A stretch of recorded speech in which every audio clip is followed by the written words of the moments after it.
What's up, active RVers? To kick off our new Couch to 5K program, we're going to be talking about running form.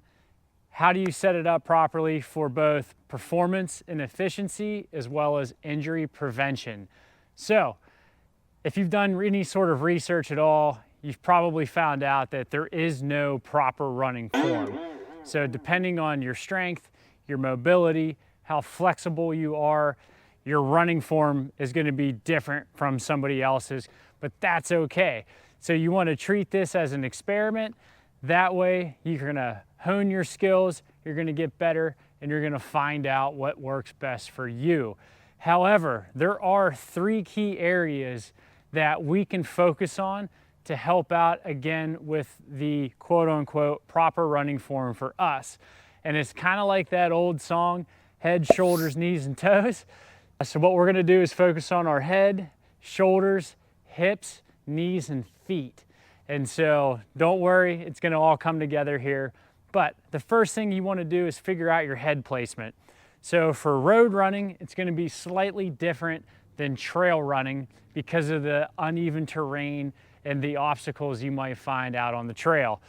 But our head is actually a pretty heavy part of our body, and it can dictate some of our posture and our form as we run, which again is going to translate into that efficiency as well as injury prevention. So as we're running, let's say in this wide open area here, we can kind of look about 10, 12 yards out in front of us.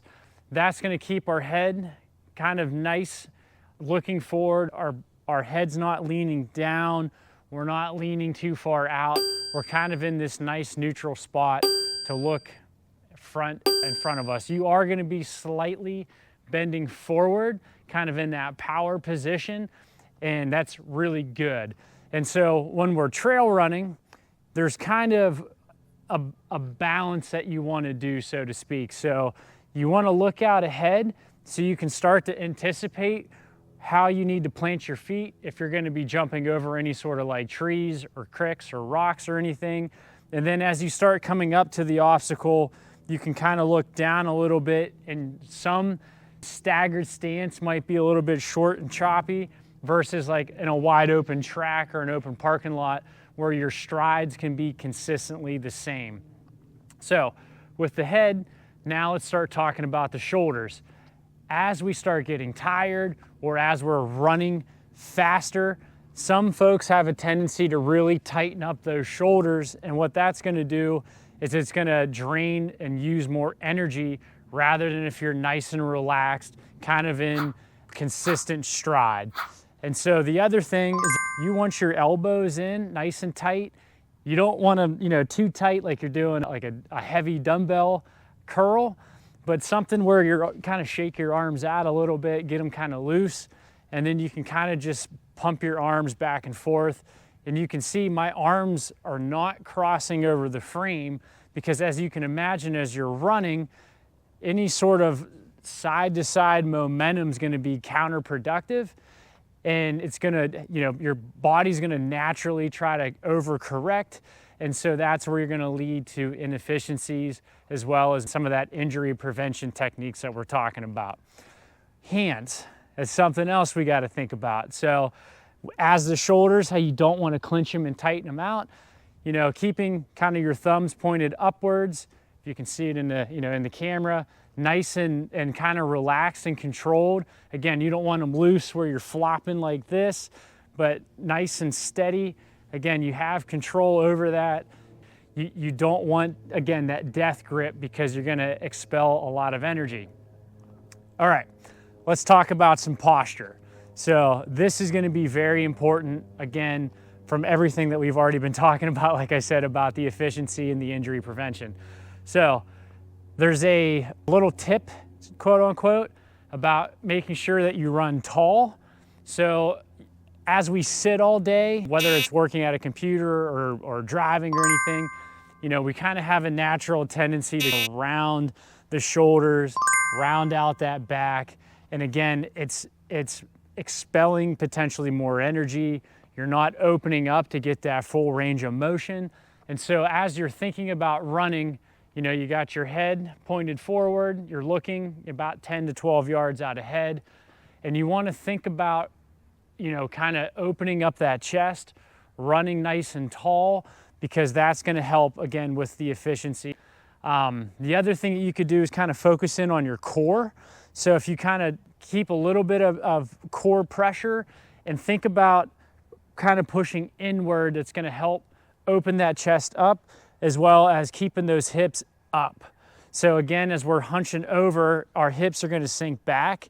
That's not going to be the best for distance running and things, because again, that muscle contraction is going to actually fatigue us more. So again, keeping that chest up, keeping those hips, you know, nice and open, that's going to help a lot. So the last thing that I want to talk about is foot placement. And so if you look at any sort of professional runners, whether they're marathoners or sprinters, there's a general, a quote unquote, rule of thumb about not heel striking.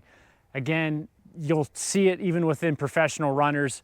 Some folks extend out, and just be aware that if the more that you strike your heel, the more energy and the more pressure and force is going to be put on your ankle, your knees, and your hips. That could have an increase in injury.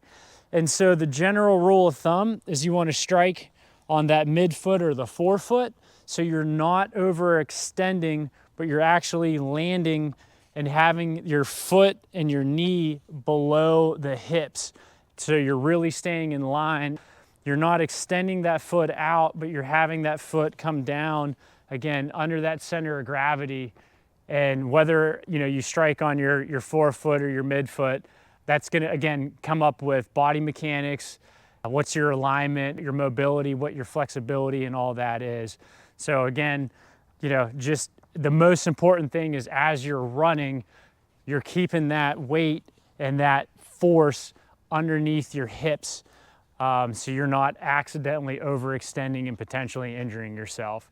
So with all that said, play around with it. Again, get out there, practice, don't overcomplicate it. So I know we talked about a lot of things in this video, so maybe start with the head posture first.